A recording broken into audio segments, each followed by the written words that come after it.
I'm Megan Skidmore, and this is Beyond the Shadow of Doubt. I am a woman, daughter, sister, spouse, mother, life coach, and person of faith on a mission to normalize asking questions and allowing doubts, not only in a faith journey, but in all aspects of life. Join me in bringing this traditionally taboo topic out of the shadows of shame and into the sunlight. I'm a firm believer that we normalize through more talking and having more discussion. When we're more authentic about our journey, we are more powerful because shame has no power in the face of authenticity. Come join me in Hopeful Spaces, a Dallas Hope Charities component of Hopeful Discussions, which is sponsored by Mercedes-Benz Financial Services USA. Hopeful Spaces is a monthly parent, caregiver, and ally support group facilitated by Megan Skidmore Coaching. To join is free. Simply send an email to chc@dallashopecharities.org.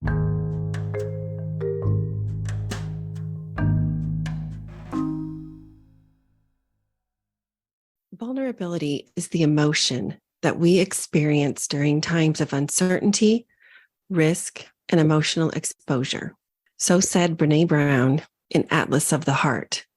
Since beginning coaching certification and subsequently my coaching practice, I have made a conscious effort to be increasingly authentic in everything I do and say and how I show up in life generally. Part of being authentic is allowing yourself to be and feel vulnerable. There's really no way around it. There's going to be some discomfort along the way. And why is this important to talk about? If you desire true and genuine connection, vulnerability is the way. A major purpose of Brene Brown's research has been to explain the anatomy of connection. According to Brene, connection is why we're here. We are hardwired to connect with others. It's what gives purpose and meaning to our lives. And without it, there is suffering. During her research, Brene posed a question to her research participants. When asked to share about their most important relationships and experiences of connection, her research participants talked about heartbreak, betrayal, and shame. Basically, the fear of not being worthy of real connection. So, hijacked by her participants, she quite literally, by accident, became a shame and empathy researcher, which is found on page 8 in Daring Greatly. So, what do? How do we connect? Our tendency is to stay in our heads, thinking and overthinking. The following experience in a therapy session that Brene shared in Daring Greatly demonstrates this well. Her therapist, Diana, said, "When do you feel the most vulnerable?" Brene replied, "When I'm in fear, when I'm anxious and unsure about how things are going to go, or if I'm having a difficult conversation, or if I'm trying something new or doing something that makes me uncomfortable or opens me up to criticism or judgment. When I think about how much I love my kids and Steve, my husband, and how my life would be over if something happened to them. When I see the people I care about struggling and I can't fix it or make it better. All I can do is be with them. I feel when I'm scared that things are too good or too scary. I'd really like for it to be exquisite, but right now it's excruciating. Can people change that?" Her therapist, Diana, replied, "Yes, I believe they can." And Brene asked, "Can you give me some homework or something? Should I review the data?" Diana replied, "No data, no homework, no assignments or gold stars in here. Less thinking, more feeling." What do we learn from that? We have to let go of control, move from our overthinking heads, and be willing to drop into our bodies and feel in our bodies whatever comes in order to be vulnerable, which will lead to true connection. Let's talk about the role of people-pleasing for a minute. People-pleasing is believing our worth lies in the doing for others. Basically, what is our output, what we give, how much, and how often. My coach and mentor, Brooke, shared during certification, a people pleaser is always trying to change other people's emotions or manipulate other people's emotions by pleasing them and following their manuals. And by manual, She's referring to basically an instruction book for other people to follow so that you can feel good. Of course, this instruction book isn't in print and you can't purchase it or check it out from the library. We're talking about expectations, wants, wishes, desires for who we are or could be, what we do or don't do, how we behave or don't. These are the unspoken expectations that exist in our minds, and whether conscious of it or not, we all have them, and vice versa. Others have them for us. Of course, we only have control over ourselves. When it comes to connection, in order for it to be genuine, we have to get rid of our manuals. We have to get rid of these unspoken expectations, wants, wishes, and desires for others, as well as let go of them if others have them for us, whether real or perceived. There is danger in connecting our worth or another's worth with external behaviors and or expectations. These will most certainly get in the way of real connection.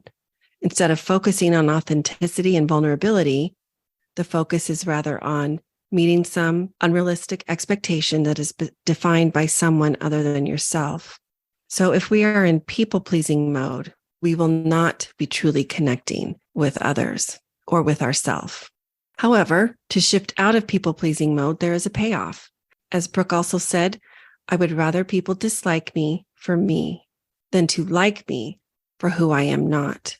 And when you say that, that allows you to show up in the world and really shine as who you are. The payoff is you are connected to self first, and then at liberty to connect with others, the real, genuine, authentic you. No pretending, no trying to be someone you are not. Another coach and mentor of mine, Jody Moore, describes it in this way: the 5 phases of being that most people go through. Phase 1, attempting to be who others want you to be because it feels like safety. Phase 2 is attempting to be who others want you to be because you've convinced yourself that's who you want to be. Phase 3 is coming to realize that who you want to be was taught to you, and then feeling confused and overwhelmed by this realization. Next, phase 4 is being who you want to be and feeling the discomfort of some people not liking it. Finally, phase 5 is making peace with being who you want to be and spending no time at all even wondering who others think you should be. She explains the sooner you get to phase 5, the more amazing your life will become, the more good you'll be able to do and put out into the world, and the more you'll love yourself. If you're struggling to get to phase 5, that's where I come in. I can help. The more connected to self you become, the further along you will move through the phases of being. I can help you discover and connect to you.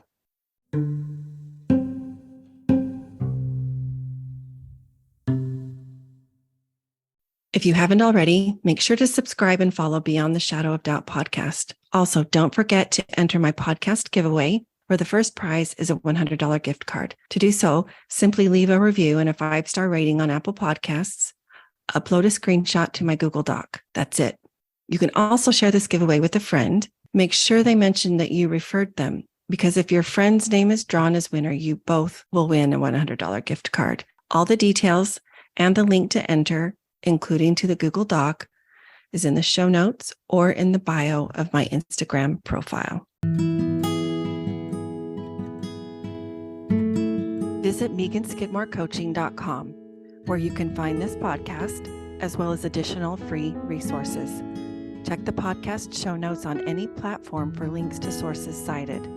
Follow me on Facebook or Instagram for more and to send me a DM. To help the podcast grow, please follow, rate, and review, as well as share it with a friend.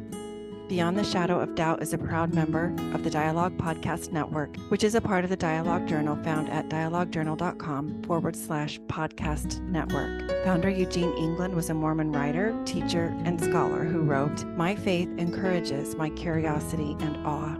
It thrusts me out into relationship with all creation and encourages me to enter into dialogue. My hope is that this podcast is an extension of that vision." Thanks for being here. Until next time.